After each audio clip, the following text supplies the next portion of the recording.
Hey, I'm Allison. I'm a reading specialist, and I am the creator of the blog Learning at the Primary Pond, all about literacy topics, mostly literacy topics, and a few other teaching things for K2.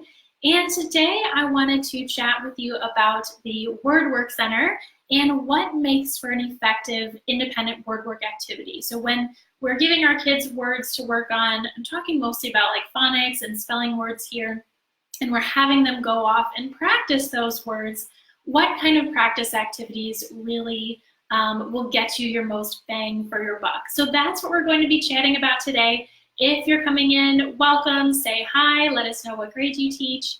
And of course, feel free to comment with questions, feel free to tag your teacher friends. I do also want to let you know that this is just like a teeny bit of information, but I have so many more things to share with you in my free webinars that are happening next week. So I'm recording this on the 19th, and the webinars are happening next week on Monday and Wednesday, I believe. And I did put the link to join those webinars in this post. So I would love to see you there.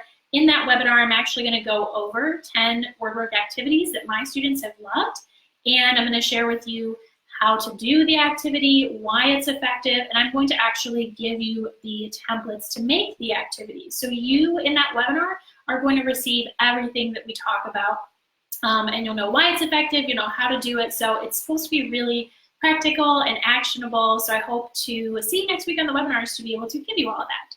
Hey, Colleen, Jill, Diana, welcome everybody. All right, so let's dive into characteristics of an effective word work activity.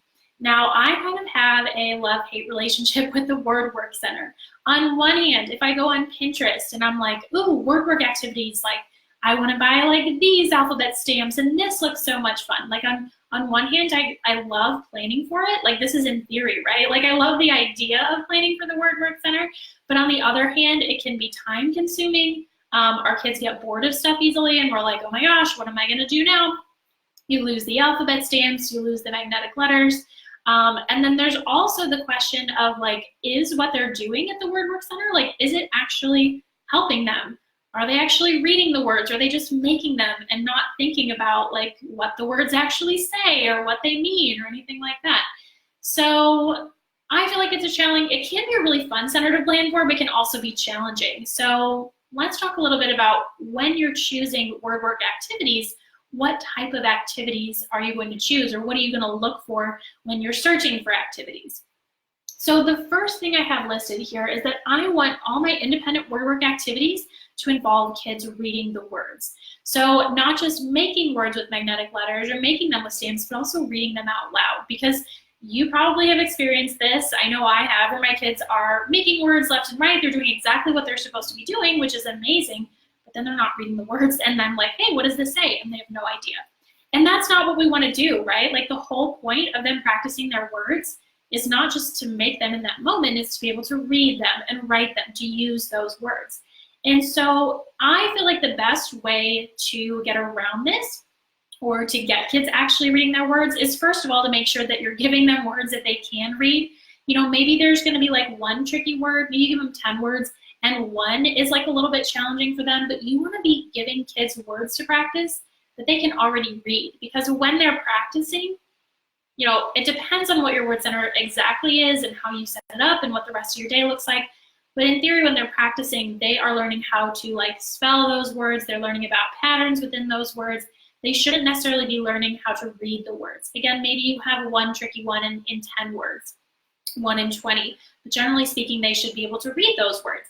And to have them practice reading them, I like to have my kids read them to a partner. So before they do whatever activity they're getting started with, I have their words on cards or a list, depending on what it is, and I have them take that list and practice reading their words with a partner. Now, it's okay if their partner is practicing different words. You know, it's nice if they're practicing the same words, because they can make sure that, you know, they're actually reading them correctly and their partner can help each other.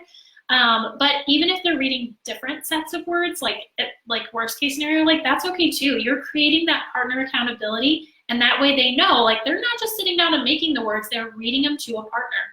You can have them do it twice. You can have them do it twice at the beginning, or maybe once at the beginning, once at the end, and visual directions are really helpful in this. So usually when whatever activity I'm having them do, I'll have like a description, and regardless of if they can read the text or not, it'll be like, here's like what you can see. I have like 2 little speech bubbles, and then right here is the word. So the kids practice reading their words before they do the activity. The little visual directions, if you want to use something like that, that helps them remember to do it.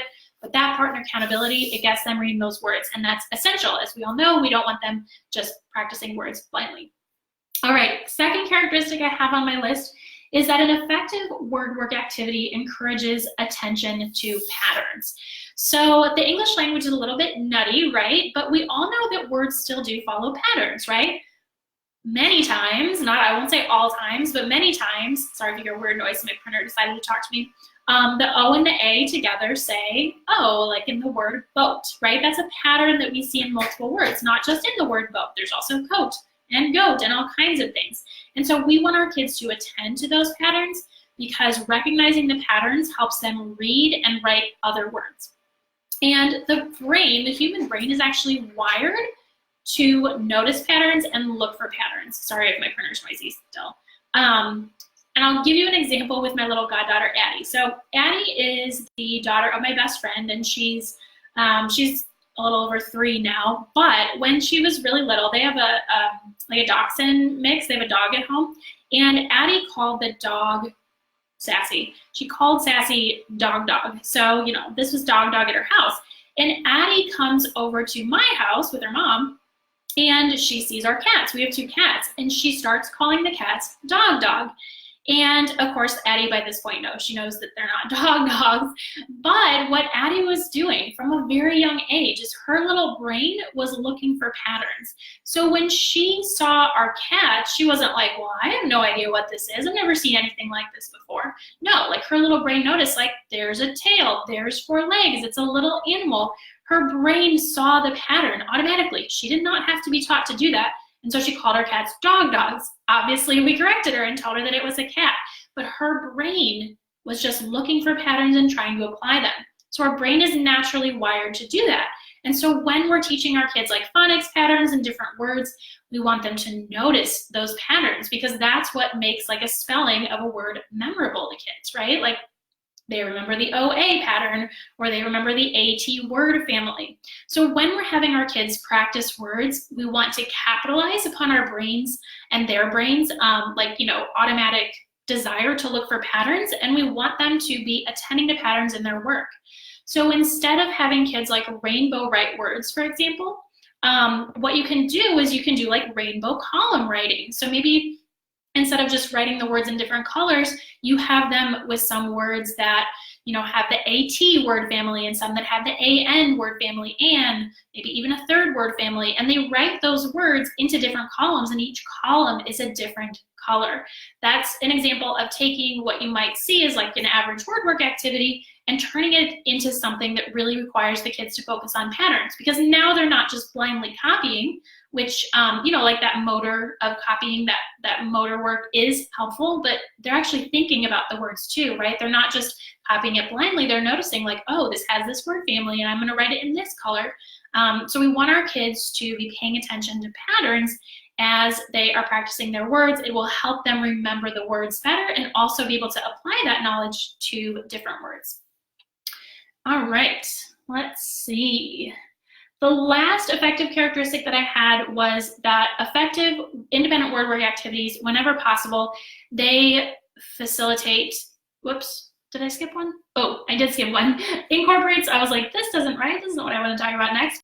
The next thing out of my list was actually that effective word work activities incorporate multisensory practice whenever possible. So multisensory, that means exactly what it sounds like, right? Many senses, more than one sense. And, you know, an example of an activity that requires just one sense would be maybe something like taking this sand tray, and a single sensory activity, sorry, it's kind of hard to display this and write at the same time, would be to just have them like trace a letter in the sand, right? That's like one sense. The way that you can make this multi-sensory is while they're tracing a letter in the sand, or like a word family or a word part, have them verbalize it. So A says ah. So now it's multisensory because I'm not only just tracing it and using the feeling of touch, but I'm also verbalizing it, saying it out loud. So there's many different multisensory activities that you might do.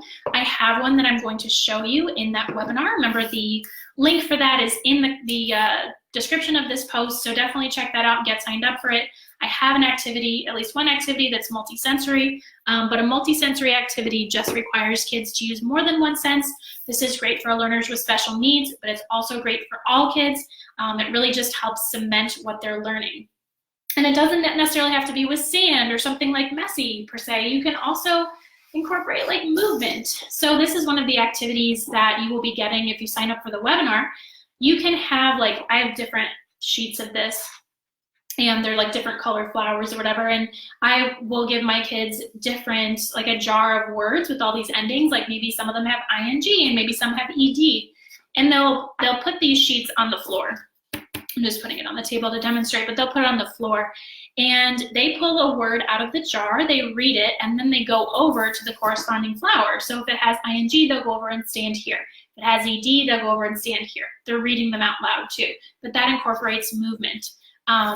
So that's just kind of another add-on that I like to use whenever possible when I'm trying to do multisensory, just like more engaging and active activities. Sometimes we're just sitting and like making words with magnetic letters, but whenever possible, I try to incorporate that multisensory piece and a little bit of movement if I can. So last characteristic I wanted to talk to you about is that effective word work activities for kids to do independently, they facilitate connections with reading and writing. And phonics, as we know, is a means to an end, right? Like, kids are reading and learning how to spell words, how to read words. They're learning that because we want them to eventually be able to recognize those words, read them in text, recognize them quickly, apply phonics patterns to reading new words, decoding words that they don't know. We want them to be able to spell words correctly. And that's the purpose of phonics instruction, right? Like, it's not necessarily an end within itself. It's a means to an end. So for that reason, even though phonics, kids need to learn phonics skills in isolation, or not learn them, but practice them in isolation at times. They also need to be connecting that knowledge to reading and writing. And how we can do this in the Word Work Center, there's many ways. One really simple way, I don't think I have an example here, but one simple way is just to have them do word hunts. So this is like hardly any prep for you, and I have a word hunt template for everybody who signs up for that webinar, but the kids are looking for words that have like EA in them, or they have a certain word family. They're just looking in their book bag for words that follow the pattern, and maybe they've already practiced their words, and that's something you tack on at the end, or maybe it's an activity in itself. But they're making that connection between, hey, I'm learning this phonics pattern, or I'm learning these words, and now I'm also noticing them in books, because again, that's what we want. We want them not only to be able to work on those phonics patterns in isolation, but also to be able to make that connection. Now, writing too is tricky, right? Like, if you're like me, you've had many of your kids like appear to know a phonics pattern or like a set of words, and then they go and they don't spell them correctly in their writing. It can be frustrating, right? And what I believe from my reading, and what I believe is that there's different levels of knowing a word, right? You can like know it and be able to spell it, but then there's knowing it so well that you don't even have to think about it, and it's just coming out really fast. It's very fluent. And when kids are writing like a sentence or a book or a paragraph, they're thinking about so many things. They are thinking about capitalization, they're thinking about punctuation, they're thinking about what on earth they want to say. All of that is a lot of stuff that's going on in their brains while they're attempting to write. Because for us, we just think something and we write it. Like, it's not a big deal. But for kids who are still trying to master all those different skills, it's no wonder that, they're misspelling words that we're like, hey, you spelled that earlier. It's because there's so much other stuff going on in their brain that they're just not fluent enough with those words to be able to apply them so fast and be able to write them as easily as it is for us. So that's kind of why kids struggle to apply that, phonics knowledge to their writing. But we can incorporate some activities to help with that, right? Like, depending on the level of our kids, we can have them go back through pieces of writing that they've done and like highlight or circle or find examples of words with a certain pattern. Or we can, you know, have them have some kind of picture prompt that is going to encourage them to write words that have, you know, this certain spelling pattern or use certain sight words. We can have them write stuff to apply what they are learning in their word work. So that is all about facilitating connections between reading and writing. Sometimes we're practicing in isolation, and that's okay, but we always kind of want to make that connection to real reading and writing tasks when we can. All right, so those were all the characteristics that I wanted to share with you. We talked about having kids read the words and not just make them blindly, because sometimes they're not actually able to read the words, and giving them words that they know how to read in the first place. We talked about getting them to pay attention to patterns, incorporating multisensory practice whenever we can, and facilitating connections with reading and writing. And as I mentioned earlier, I have word work activities for you, but I want to be able to explain to you how I do them, and I want to be able to explain why they're effective, like which one of these characteristics they hit on. And so to be able to do that, I want to do a little bit more of an extended video, and I'll be doing that in my webinars next week. So those are totally free to sign up. You get all kinds of goodies. You get all the templates to make everything that I'm going to talk about. It should hopefully be stuff that you can bring to your own classroom this year if you're still teaching, or next year at the beginning of the school year, throughout the school year. I want to give that to you, and I want to go over all of that. So I put the link to sign up, in this post. If you have questions and I've missed them, I apologize, but I will go back and look at all the questions and answer them. Do feel free to share with your teacher friends. There's no limit on how many people can come to the webinar, so feel free to share with them. Feel free to share this with them. Let me know if you have any questions, and I hope you have a wonderful rest of your day.